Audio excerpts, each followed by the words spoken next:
when you come into the kingdom, you got to twist some things into place and position that's been twisted for a long time. Because the world teaches you opposite. Look at 2 Corinthians chapter 12. But a good man leaves an inheritance.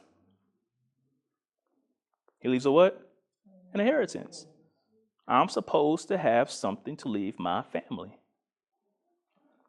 And we're going to get over into why in just a little bit.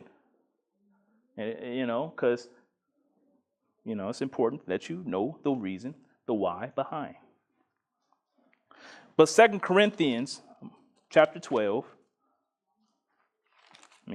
verse 14. And I'm going to just kind of take my time and go through these, if that's all right with you all today. He says, now, for the third time, I am ready to come to you, and I will not be burdensome to you. That's how it should be when, family come around, right? It shouldn't be burdensome. He says, for I do not seek yours, but you. For the children ought not to lay up for the parents, but the parents for the children. Wow. Now, that a lot of cultures and religions and traditions going to have a whole lot of problem with that. Because you know how many cultures, religions, and traditions try to put pressure on the children to take care of them in their latter years? They feel like they're entitled, that there's a sense of obligation that child should have. And how many Thanksgiving dinners have went sour over things like this? Amen. How many mothers and daughters and sons and fathers, and list goes on, have stopped talking because of this kind of stuff? How much pressure and stress has come on the children because of the stuff right here? How many marriages have suffered because of, that's my mama. Now, hear me out. I'm not saying you can't do anything for your parents. I'm not saying that at all, because the word does tell us to honor them. But I'm talking about the order in which things are to be done. And if things are done correctly, none of those other things will be an issue.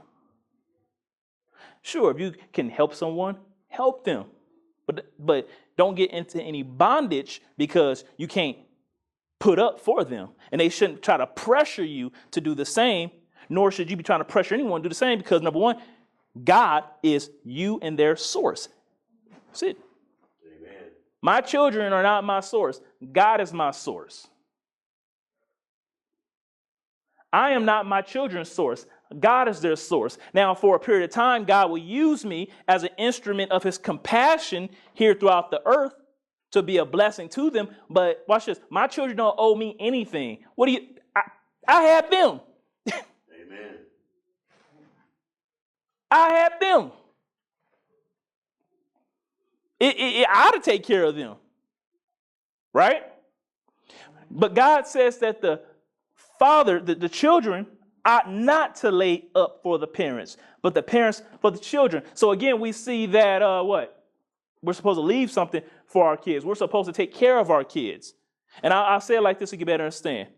Where my success ends, my children's begins. Amen. Where my success ends, my children. Now, obviously, success for someone can start much earlier. But I'm simply talking about that when I take my last breath and I go to heaven, they ought to be in a position. They're going to cry. They're going to shed some tears, but they're going to be shouting for joy because daddy left them something. Amen.